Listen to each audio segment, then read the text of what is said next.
What's up, ninjas? Today we're going to be doing a little unboxing slash first impressions initial review style video on the new pistol. So I did tease this a little bit. This is the Tisas double stack 1911. So out of the box you get two 17 round magazines. These are pretty nice steel magazines.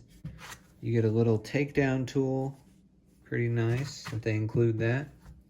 You get a cleaning brush and then a little patch pusher. They also included a lock, but I got rid of it immediately.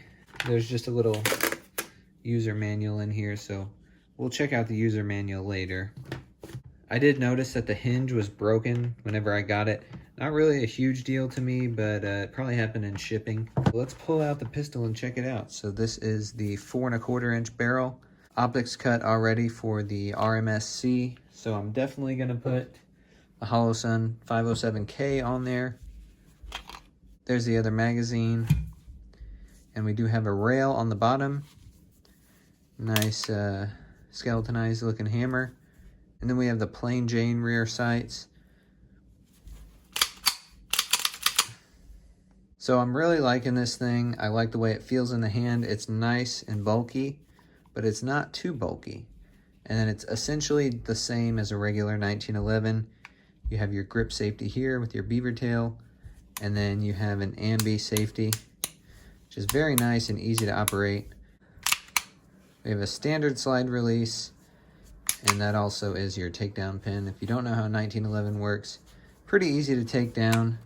You just want to line up this little half circle here, and then push out your takedown pin slash slide release, and then it'll come off.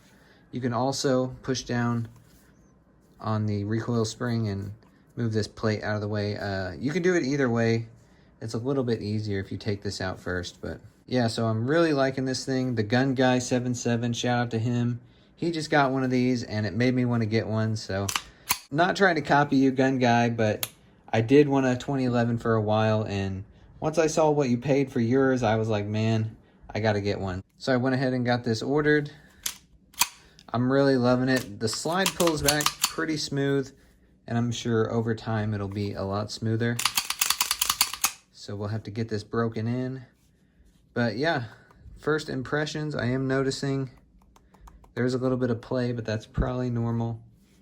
So it does have a polymer grip, but then the actual frame here is made out of steel. Very nice.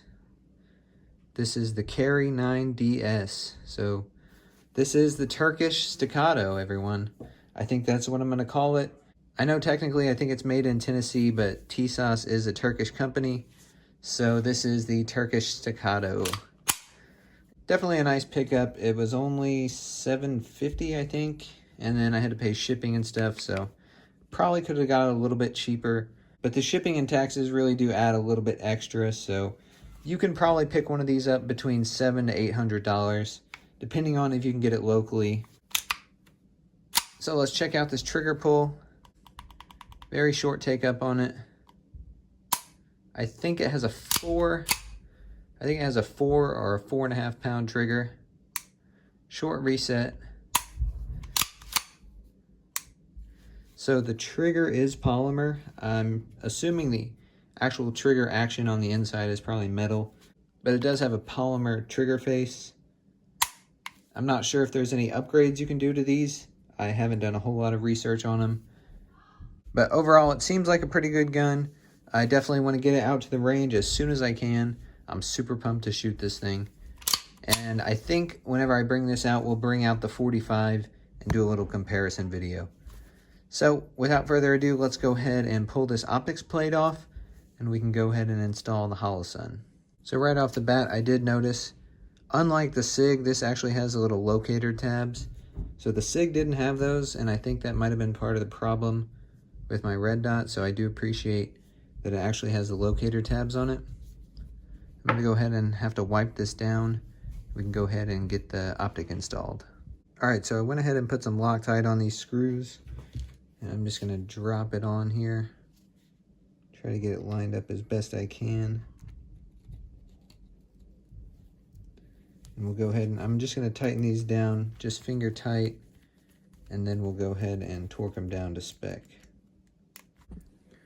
Alright, so Tisas recommends minimum 10.2 inch-pounds and a maximum of 11.9. So I'm going to go ahead and do that off camera just because it's a little easier, and I'll come back and finish up the video. Alright, so I just got the Holosun installed. It fits really nice. I do appreciate the locator tabs. That's going to make sure it doesn't wobble side to side. But when I had it on the SIG, it didn't have those locator tabs, so I don't know if maybe when I tightened it down it wasn't perfectly straight. But these locator tabs on here are going to make sure it's nice and straight. And we do have a nice co-witness with the iron sights, which is always nice. Definitely a bonus. Yeah, so I'm super excited to shoot this thing. Just kind of a first impressions video. Wanted to get your guys' thoughts and opinions. If you've had one of these, or if you do have one of these, let me know how it performs. And stay tuned for the full range day video with this thing. So that's going to be it. Make sure you guys like, comment, subscribe. We'll see you guys in the next one.